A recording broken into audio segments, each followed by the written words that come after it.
Vatija examined the shredded tree carefully.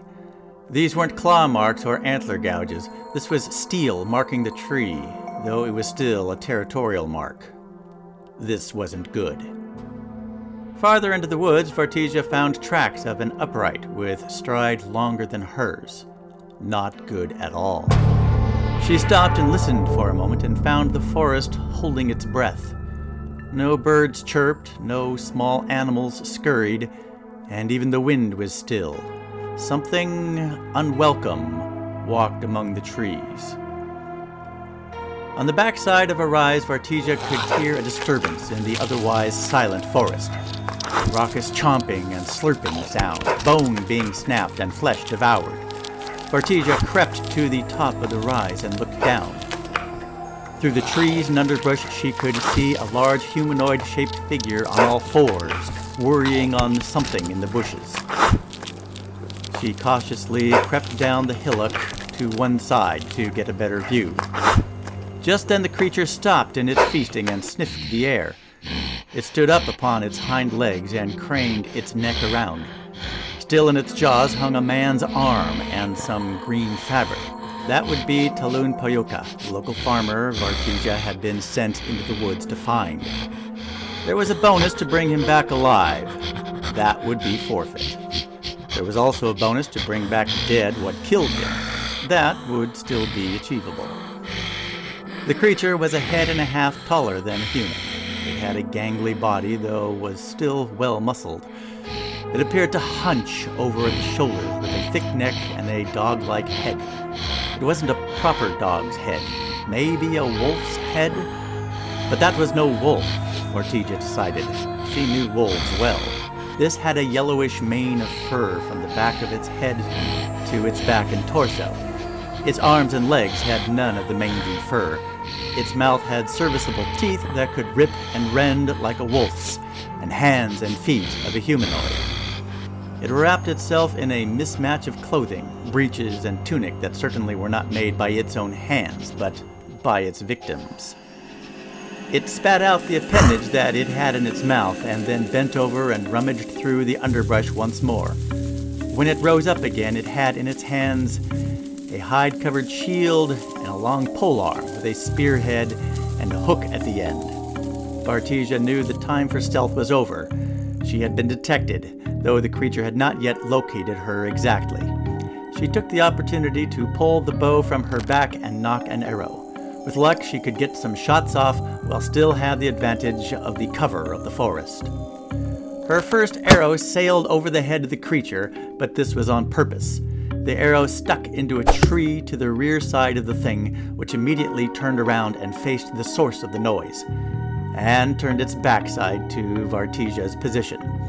Though the creature was now in a battle-alert crouch, it was showing its full back to Vatija. This was the opportunity she had created, and she fired off 2 more arrows in rapid succession. The first arrow stuck the creature in the back of the leg. That was her first target, to hobble it. The second one aimed at her enemy's midsection, which struck home in its side as it was turning from the first strike.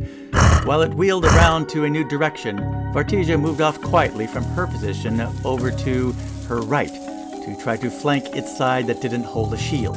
With any luck, she wouldn't have to close with it. If luck failed, at least it would have some wounds before they engaged. Vatija moved quickly but quietly through the underbrush of the wood. She kept low with her head and careful with her feet. The creature let out a howl of frustration along with a high-pitched yipping, and then it fell into growls. Vatija knew something of the creature's language. It was calling a hunt to any of its pack mates that might be within earshot, but at the same time trying to keep the pain out of its tone. It didn't want to let on that it was wounded and weakened. Its pack might just come to kill it and forget hunting. Vatija lined up her next shot. She was about 30 paces away and concealed behind a thick cedar tree. She loosed an arrow that went wide and sailed through the wood without striking anything. Still, the creature heard the arrow and at first looked toward the sound and then in its opposite direction, directly at Vatija. She was able to loose her second arrow before the creature could bring its shield around, but not before it let out a scream of challenge. The arrow lodged into the creature's shoulder on the arm that wielded its weapon, and Vatija thanked her luck for that. Her enemy began a lumbering run toward her, screeching in fury, and Vatija dropped her bow, an arrow quiver belt, and drew steel. She watched intently as the tall, hunched creature ran toward her. It had a limp from the leg she shot, and its weapon arm it held close to its body. Just before the creature got close, Vatija switched to the other side of the tree to gain its cover on her non-weapon side. It would mean she would be swinging at the shield side of her enemy, but that was no matter. She had already decided she was going to make one swing at the shoulder to force the shield up, and then bring the attack down against its good leg.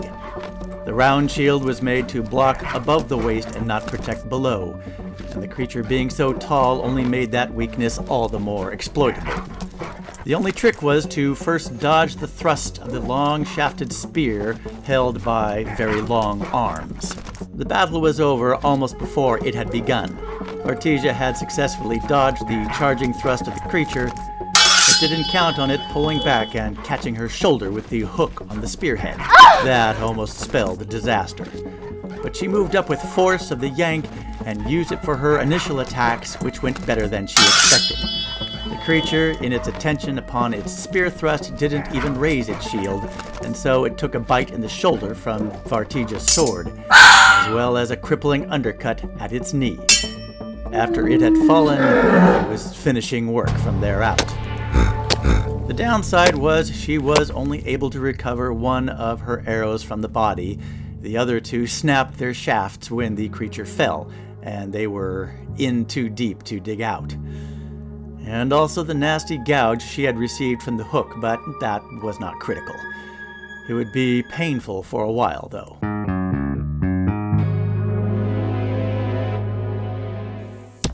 Vatija dropped a severed head before the feet of the village elders.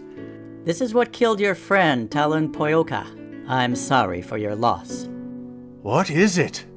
It's a gnoll. Nasty things. Well, Ranger, we thank you for ridding us of this menace in our border wood. You are not rid of them. It was calling to its pack somewhere, and it marked trees for hunting ground.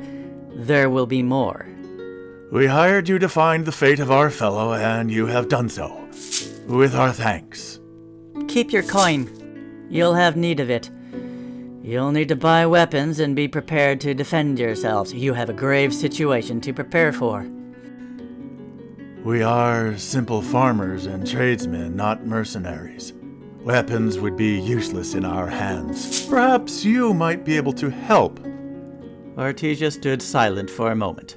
Then she reached out and gently took the coin bag from the elder. The wound in her shoulder made her wince. With a grim face, she said quietly, I might know some people. You've been listening to A Ranger's Outing, a Dungeons & Damsels short story side quest, written and performed by David Ian. Sound engineering by Dino T. Elfwell. Sound design by David Ian. With music by Ron Perovich. Dungeons & Damsels is a sword and sorcery medieval fantasy series produced by Unchained Productions.